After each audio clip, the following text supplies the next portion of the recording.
Hi, I'm Harry, and I'm a Queen's Young Leader. This film is about a charity that has changed tens of millions of lives, including mine. The Queen Elizabeth Diamond Jubilee Trust was set up to honour Her Majesty the Queen and leave a lasting legacy in her name. Working with a group of inspiring partners, the Trust is focused on tackling avoidable blindness. Most people actually go blind because they have not been reached, and we can change that situation. And empowering the next generation of changemakers through the Queen's Young Leaders program. Anything that we want to see differently on a planet, it is up to us. We are definitely the leaders of now. Meet Katido. He lives in a remote part of Uganda where the Trust has been working to treat and prevent trachoma, the world's leading infectious cause of blindness. Ay akasigine ta nga kauruna nglabiwa ngan kauni egwa agiboy ayong katataga ngarua unu adia kar tataga kode lolo akasigine ayong tataga ayanyuna ayong akrasianu eta puninget ebite ngolo ejemu artere asegis epedor lo kiri agitumuduga nangetunga ka kayarada ngezi bongo ni alala ya dega nkonye ni anu we pa boto ngutuga ngadama yeze ya mike makada ba yeze ya tatota mike na ayo ni kenyuni klata nyeret to pienyo ko ni kal ka klata ka glonge tengu de lu cicik odigi ni ngetala malakal tani chote ya kan ngetala nya deme matika boka kinyo choro ni kotera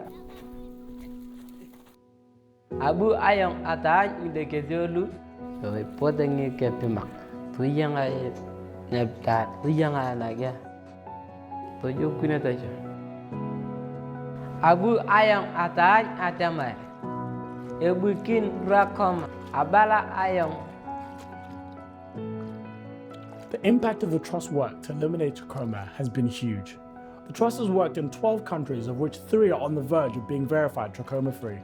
Over 22 million people have been treated to prevent them going blind. Alakari ayong iti adawin edekiongolo. People like Katido now have the tools to ensure this disease never returns. Diabetes is the world's fastest growing cause of preventable blindness. In Bangladesh, where 1 in 10 adults have diabetes, a young woman called Vice-Patron is determined to change this. With the support of the Trust, she's reaching remote communities that previously have never been educated on the dangers of diabetes. আজকের প্রোগ্রামটা হচ্ছে যে কোনো local মানে গ্রামে গিয়ে ওখানে পুরুষ এবং মহিলাদের একত্রিত করে ডায়াবেটিক রেটিনোপ্যাথি সম্পর্কে সচেতনমূলক কথাও কিভাবে প্রতিকার করা যায় এই বিষয়ে তাদের জানাই। আমরা এর জন্য খুবই প্রত্যন্ত এলাকায় যাই যেখানে স্বাস্থ্যসেবার কোনো সুযোগ নেই। এসব লোকের সামর্থ্য নেই যে তারা এটার চিকিৎসা করতে পারবে। তাদের বলি তখন তারা খুব মানে মনোযোগ সহকারে শুনে, কারণ তারা তখন আমারে বলো যে আপা এই বিষয়টা তো আমি আগে জানতাম না, এখন জানছি। The Trust sight-saving work for those with diabetes has taken place in 13 Commonwealth countries. Queen Elizabeth diamond jubilee trust এর সহায়তা যদি আমরা না পেতাম, ডায়াবেটিসের কারণে অন্ধত্বের হার বেড়ে যেত। It's especially tragic when premature babies go needlessly blind because of retinopathy of prematurity, an avoidable condition that is a leading cause of childhood blindness worldwide. Eye doctor Sabhadra Jalali has made it her life's work to tackle it in the Indian city of Hyderabad. Slowly I started seeing that few babies were coming to my clinic who were blind, and we could have done laser. We would have been able to save that good sight the child was born with. India has the largest number of premature births, ROP, which happens only in the incubator, affects only the premature babies.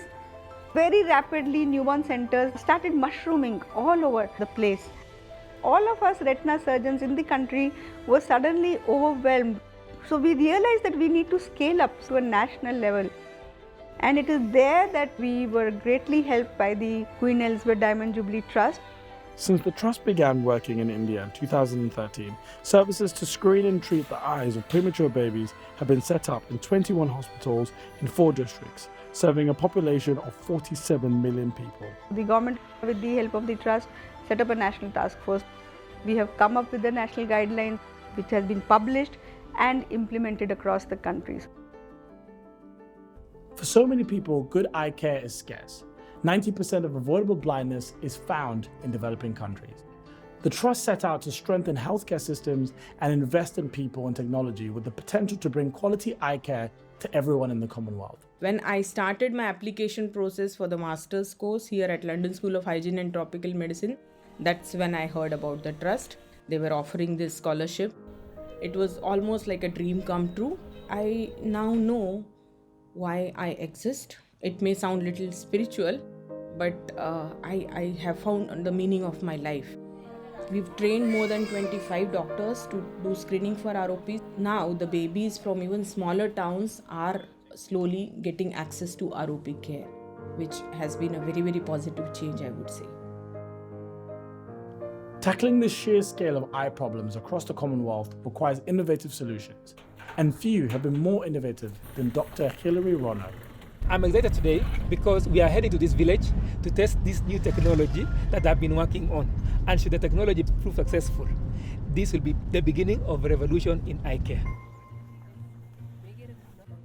PIC enables the smartphone be used as a diagnostic tool. Somebody with little training can actually use this technology to take the pictures and send it to the doctors and specialists wherever they are.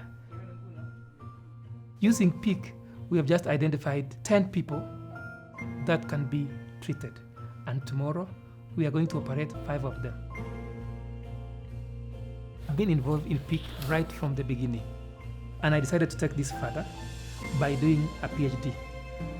The organization that was supporting PIC, the Queen Elizabeth Diamond Jubilee Trust, was willing to support and fund my education. When I saw the email, I said, wow. It was one of the most exciting moments in my life. We've done cataract surgery.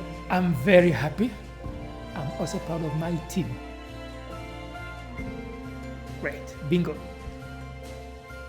PIC's founder, Dr. Andrew Bastauris, believes that we can be optimistic about the future. The Trust have always had a view that their work is time limited, but their legacy won't be. What they've done with PIC has enabled us to take a vision and turn it into a reality. All of that has been possible because the Trust backed us, and I'm incredibly optimistic that what we were talking about a decade ago will not be true in 2 decades. Dr. Bastauris is right to be optimistic. Katido, Ms. Feka, Dr. Jalali, Dr. Rono are just a handful of remarkable people the Trust has been working with over the last 5 years, breaking down barriers across the Commonwealth, dismantling health inequality, and ensuring a future free of darkness for the tens of millions of people at risk of going blind.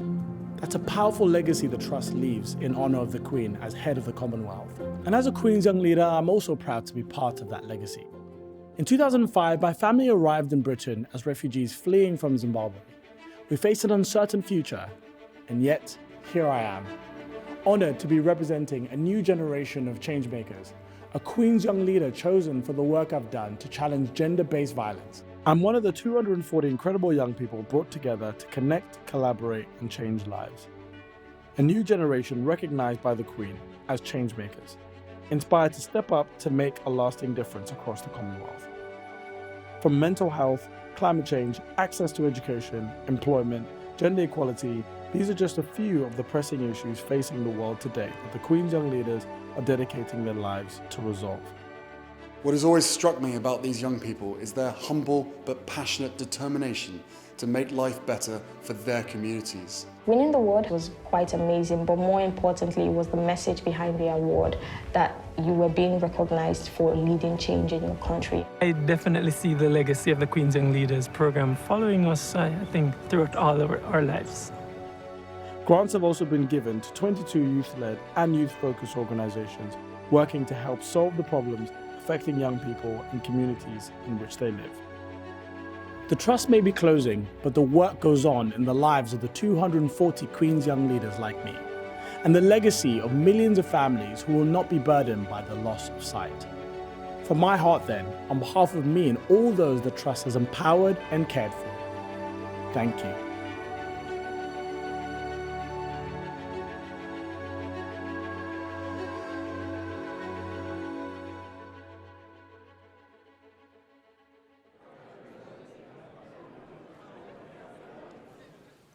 Your Majesty, Your Excellencies, my lords, ladies and gentlemen, Buckingham Palace has been a backdrop for many celebrations during Your Majesty's reign to recognise and thank countless individuals and organisations for their services to the United Kingdom and the Commonwealth.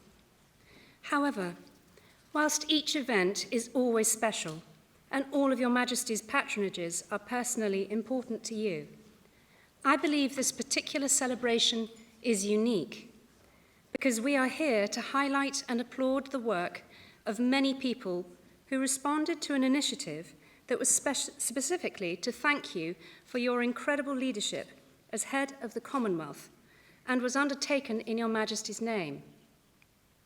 It is 8 years ago next month since the Commonwealth heads of government met in Perth and congratulated you as head of the Commonwealth on your Diamond Jubilee in 2012. At this meeting, they gave their blessing to the setting up of the Queen Elizabeth Diamond Jubilee Trust, and the seed of something incredible was sown.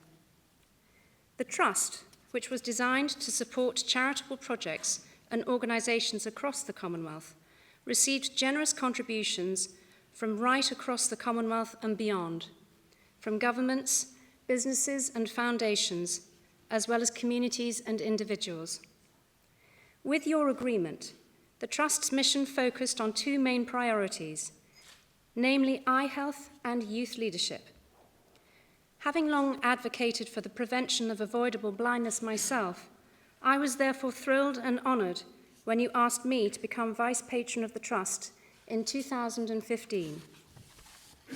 I feel in a way that I have been your eyes, having travelled to Malawi, Bangladesh and India to see the work of the Trust firsthand, witnessing the ambitious initiatives being carried out in Your Majesty's name, and ensuring that the intended legacy would be real and long-lasting. I am very happy to say that Your Majesty's honour has been more than upheld. The Trust's small but brilliant team has worked incredibly hard to create the right links at all levels, from government to charities, from NGOs to agencies, from partner organisations to individuals. Then there are the technical experts and advocates who created the strategies and methods by which the Trust would operate. And of course, we must also pay tribute to the many eye doctors and nurses who have worked tirelessly to ensure that as many people as possible receive vital treatments and early interventions the Trust has made available. This has been teamwork at its very best, and we are so thrilled that we have some of you here this evening with us to pay tribute to your efforts. The Trust has concentrated on tackling curable eye diseases, including diabetic retinopathy, retinopathy of prematurity, and a particularly widespread and painful eye issue, blinding trachoma. This ancient disease, which even warrants a mention in the Bible, has been one of the most prevalent and out-of-control eye conditions the world has known now and across the Commonwealth, and it is now on the run. In June this year, the World Health Organization announced new data which shows that the number of people at risk of trachoma has fallen from 1.5 billion in 2002 to 142 million in 2019, a reduction of 91%. And the numbers of people requiring surgery for the late blinding stages of trachoma has dropped from 7.6 million in 2002 to 2.5 million in 2019, a reduction of 68%. There is no doubt that the work of the Trust has contributed significantly to these statistics. Two countries where the Trust has worked, Malawi and Vanuatu, are very close to being able to validate by the WHO as having officially eliminated blinding trachoma, and the other 9 countries where we have worked are on track to reach that milestone in the next few years. I mentioned that I have had the opportunity to travel to a number of countries with the Trust over recent years to see for myself the work being carried out. In Malawi, I saw Peak Retina in action in a school where the new technology was allowing anyone with a minimum of training, including myself, to test the eyesight of whole classes using just a smartphone, and then refer any child needing glasses or other follow-up straight to the nearest eye clinic or hospital. The Trust's Trachoma initiative was also making huge strides towards eliminating this cruel and painful disease across the country. Whole communities were winning the battle to improve hygiene and sanitation to halt the transmission of the disease. I was also able to share the joy of former sufferers now pain-free and be able to see clearly thanks to surgery. In rural Bangladesh, I saw the efforts underway to sensitize communities to the risk eyesight posed by diabetes and to connect those affected to services provided locally for regular screening and prompt treatment. And earlier this year in India, I witnessed the wonderful work being carried out in neonatal units to ensure that babies born prematurely do not lose their sight. Services have been set up to screen and treat premature babies for sight loss in 20 hospitals across 4 districts in India, serving a population of nearly 50 million people. The government of India has also put in place guidelines to underpin programs as they are gradually adopted across the country. Talking of governments, having worked in the area of global sight issues since the early 2000s, I know just how challenging it is to encourage governments around the world to make eye health a priority.